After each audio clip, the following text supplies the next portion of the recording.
probably could have shaved for this or something. What's up, guys? My name is Matt Corman, and welcome to another episode of Q&A with Matt. Make sure you whack that subscribe button. I drop videos almost every single day, so I'm going to have you completely entertained during this quarantine. Thanks so much for tuning in today. I appreciate it. Let's get into the Q&A.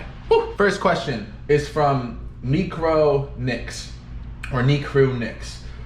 When is your next song going to be released? My next song will be released next Friday, May 1st, and the song is called In My Mind. It's a super personal song, and I think it's really touching. If you like my song, Issues and Problems, then you will definitely like this song. I'll play a preview of it right here. I don't always know if I'm really here. Almost lost my life for riding bikes in my senior year. Sometimes wish that I had would've died, I don't really care. When I think of death, it's always better than being here.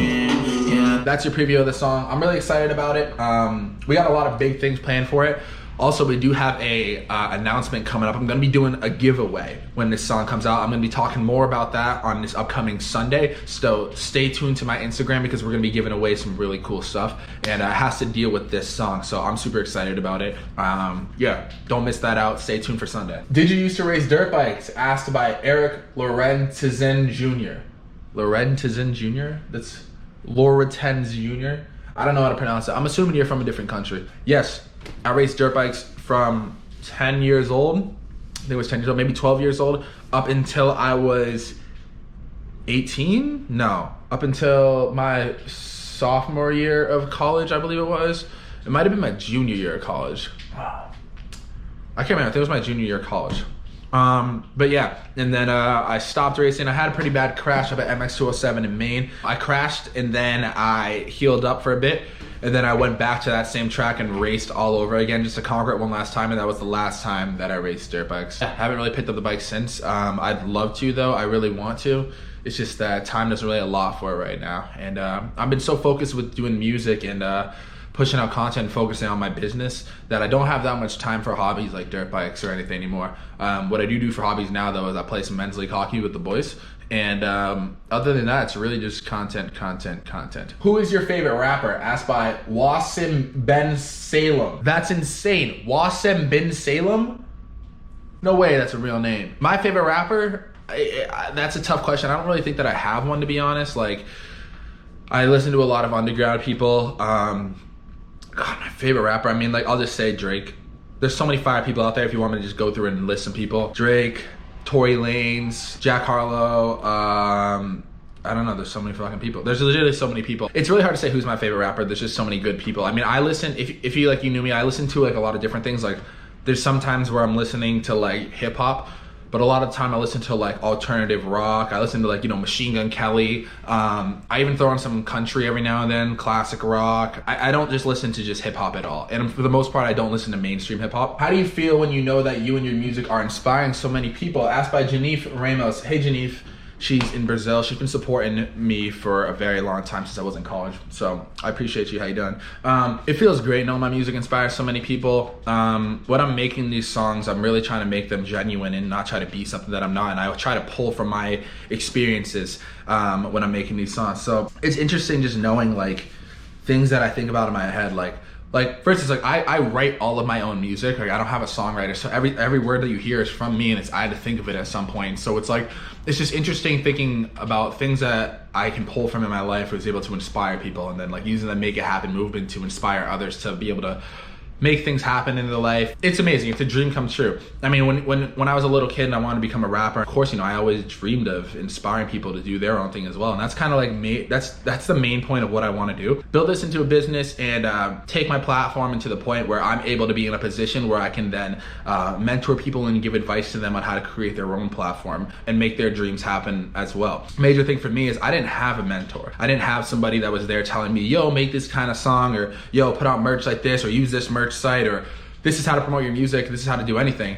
And so I just realized that if nobody else is going to make things happen for myself, I need to make it happen for me. And so I would love to be able to give back to what I didn't have. A lot of people say that, like with families, like you know, just like a dad that grows up and he wants to give his child everything that he wasn't given in his life. I want to be able to provide that for the people that listen to my music and the supporters of the MIH group. And that's exactly why I don't have a fan base. I always say that I have a support group and we are family members. Like, I want to be able to interact with people, my friends that are supporters of me, not like they're fans of me, but just like as support groups, and I would love to be able to give back to them and inspire them as well. So long answer short, it feels amazing. I feel like I'm doing my job and fulfilling my purpose of what it's supposed to be. So it's an amazing thing. How hard is it to find good producer that understands what you need? Asked by Toma Drazinovic. Shout out to Kyle Beats. I made a living off of type beats on YouTube. So that's how I found the person who made Word of the Wise, Need Your Lane, Need a Rolly, even the other songs like Issues and Problems. Like there's so many YouTube producers, and I've been able to network with them off YouTube and then create these relationships. So it's not that hard. Just utilize the internet. If you're a producer out there, just keep hustling. Like it's a hustle when you're a producer. Keep sending beats to people, keep connecting with them, and don't try to be spammy. You know, try different approaches. You know, like use sales tactics. Like get involved with them like personally, and become friends with people, and then create relationships that way. Would you come to Zurich after this Corona shit? I'm a producer and a huge fan. Asked by Hugo Beats H. I have no idea what Zurich is. I'm not gonna sit here and lie to you. Switzerland. Fuck, you're in Switzerland? I would love to come to Switzerland, and after this Corona shit, so I'll be honest with you. Right now, I don't have anything planned up for like a tour or anything like that. The only every show is pretty much canceled, which stinks. But you know, it is what it is. I'd love to be able to come international and go to Switzerland. I heard Switzerland's a beautiful place. Do you think success comes from opening up and being vulnerable in your work? Asked by life_soundtrack9. So here's how I'm gonna answer this question. I believe success, everybody measures their success differently. How I measure my success isn't by popularity, but by impact. And I think that being able to open up and be vulnerable in my work has provided me with more success than it would to be if I were closed off. And so for instance, like I wanna make a positive impact on people. When I'm vulnerable, I'm able to give people something that they can relate to, right? Like if the whole time I made music about making money and hanging out with girls and then like just living this lavish lifestyle, the majority of the world don't do that, and so I'd be given like nothing people could relate to, and that's not what I'm about at all. So it has made me more successful in my terms by being vulnerable and being able to open up my work. So yes, and I highly recommend it unless you want to portray a lifestyle that you potentially do not live. What's your favorite country or city you've been to? Asked by Luca Memes. Shout out Luca, I see you. I know that you're a huge supporter of the MIH fam. Thank you so much for tuning in to me today. And on the other hand, my favorite country I've been to, well, I'll be completely honest with you. I'm not the most well-traveled person. I've been to Canada and I've been to the Dominican Republic. I went to DR when I was on spring break. I wouldn't say that I got enough, I wasn't open-minded enough or in the right state of mind to like explore and take in the culture there. I'll eliminate countries real quick. I'll just say probably Dominican Republic because that's where I have my spring break. My favorite city I've been to is Boston, Massachusetts. I've been to a couple different cities in the United States. I've traveled the US a lot, and like I've been to all the major ones. I've been to Miami, LA, New York City. I've been to a lot of places, but Boston is my home. It's where I live currently, and there's just something here there's something about the culture here that is just so amazing, and it's just unmatched anywhere else in the United States. Boston, Massachusetts. Let's go. How can I sell music online from zero? How can I be successful as a producer and songwriter? Asked by Emmanuel Rica _2004. That's a great question. So I'm gonna answer it specifically. How can I sell music online from zero? So I'm assuming you're meaning you're starting from the ground up and you don't have any platform, any type of product out there just yet, and you're saying how can you sell it? Well, you can, if you are trying to sell your song, there's a couple different ways you can do that. You can do that through streaming and gaining royalties. So what you would do is you would upload the song through TuneCore or DistroKid, and then just submit your music to them and see if you can get it on Spotify and Apple Music. People stream it, and then you get paid out on the streams that you get. What is the favorite song that you've made? Asked by M Chili's. That is going to be Life's Too Fast.